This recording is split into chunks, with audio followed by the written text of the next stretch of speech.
भ्रष्ट मार्गाने काम करण्यासाठी तुझ्या अगोदर मी करून आणलं, तू लाईन तू बाय. हा जो प्रकार आहे हे आपल्यापासून कुठेतरी सुरू केलं पाहिजे. दुसऱ्याला आपण सांगण्यापेक्षा की तुम्ही भ्रष्टाचार करू नका, आपण स्वतःपासून सुरू करू ना. आपण भ्रष्टाचार नाही करायचा, आपण ठरवायचं की नाही करायचा भ्रष्टाचार. यस, त्रास होईल, पण किती दिवस त्रास होईल? म्हणजे असं झालं की एखाद्या अधिकाऱ्याची बदली होती म्हणून त्यांनी भ्रष्टाचार करावा. एखादा पदाधिकारी चांगला आहे, तो निवडून येतो की नाही म्हणून त्यांनी भ्रष्टाचार करावा. म्हणजे चांगला मार्ग थोडा खडतरीत आहे म्हणून वाईट मार्गाला लागणं, तर पर्यायानं समाज त्याच मार्गाने जाणार आहे आणि शॉर्ट साइटेड असणार आहे. मग आपण शाश्वत विकास कशाचा करणार आहे? मग हीच पद्धती आपल्या कुटुंबात जर लागू झाली तर, हेच वाईट वळण आपल्या बांधवांना, मुलांना, मुलींना किंवा भविष्यकाळीच्या जनरेशनला जर आली तर, याचा आपण विचार करत नाही. असं जर असतं तर डेमोक्रेसी एथेन्सच्या काळात, ग्रीसमध्ये त्या काळात स्वतः लोकांनी पुढे येऊन डायरेक्ट डिस्कस करून आपण निर्णय घ्यायचे, जे की माझ्या म्हणजे लहानपणीच्या अगोदर माझ्या वडिलांच्या काळामध्ये त्यावेळेस अगदी गावामधले निर्णय होताना चावडीवर बसून घेतले जायचे. आणि आज ग्रामसभा जी लोकसभेचा गाभा आहे, एकत्र या म्हटलं ग्रामसभेला कोणी येत नाही, कधीतरी सही करून जाऊन आम्ही करून घेऊ, पाठीमाग करून देऊ असं सांगितलं जातं. नंतर त्याच ग्रामसभेत झालेले निर्णय आता भ्रष्ट मार्गाने झाले म्हणून कंप्लेंट करणारे आपलेच असतात. मग लोकशाही ही खऱ्या अर्थानं आपल्यामध्ये रुजली आहे का, आणि लोकशाही शासन आपल्यामध्ये आपण अंगीकारला आहे का, हा प्रश्न मला अजूनही पडतो.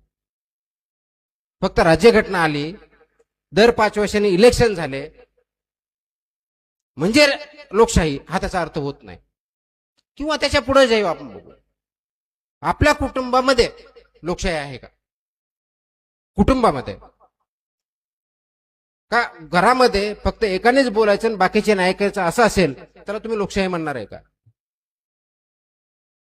मग हे जर शासन तुमच्या घरात असेल किंवा माझ्या घरात असेल तर हे समाजामध्ये वेगळं असावं ही अपेक्षा आपण का धरतो?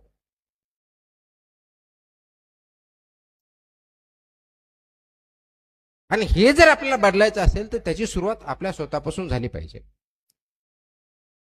म्हणजे 21व्या शतकातला माझ्या स्वप्नातला महाराष्ट्र किंवा माझ्या स्वप्नातलं शासन कसं असावं, माझ्या मुलांच्या स्वप्नातलं शासन कसं असावं, समाज कसा असावा याचा ज्यावेळेस मी विचार करतो त्यावेळेस मला कोणती सेवा जर पाहिजे तर मी कोणत्या कार्यालयात जाता कामा नये.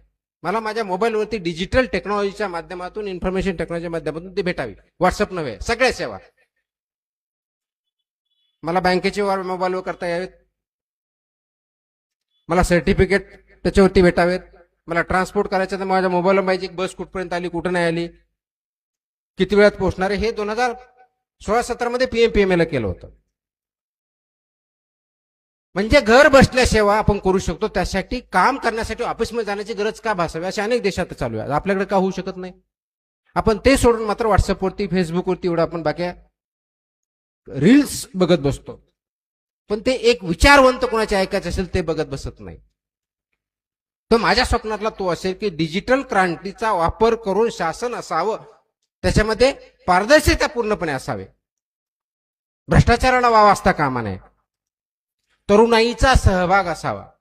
तरुणाई म्हणजे फक्त वर्गाच्या म्हणजे तुमचं वय याच्या दृष्टिकोन बोलत नाही. तरुणाई म्हणजे एक विचार आहे. जोपर्यंत तुम्हाला वाटतं तुम्ही तरुण तोपर्यंत आहात, विचारसरणी आणि ऍक्टिव्ह त्याप्रमाणे राहिलं पाहिजे, त्या दृष्टिकोनातून बघितलं पाहिजे. मला शाश्वत विकास पाहिजे. मला जे आज क्लायमेट चेंज आहे याच्यावरती आपण काम करणं गरजेचं आहे. आता बघा, आपल्याला आठवत असेल ते आपण घरातून आपण कचरा काढतो, रस्त्यावरती टाकतो. रस्त्यावरती टाकल्यानंतर नगरपालिका महानगरपालिकेचा एक दिवस नाही आला की उचललं नाही तर आपण कंप्लेन करतो की तू उचलला नाही. मुळामध्ये तुम्हाला रस्त्यावरती कचरा टाकण्याचा अधिकार दिला कोणी? बरं ठीक आहे, त्याच्यामुळे दिला तर त्याच्यातून जे काही आरोग्यावरती परिणाम होणार आहे तो समोरच्या एका व्यक्तीवरती होणार नाही, तो सगळ्यावरती होणार आहे. आपण बाजारात जातो, प्लास्टिकच्या बॅग घेतो आणि फेकून देतो, चोकअप होतात.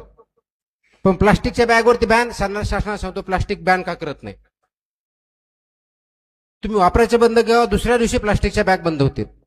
फक्त वापरायचं बंद करा, काही करण्याची गरज नाही. शक्य आहे.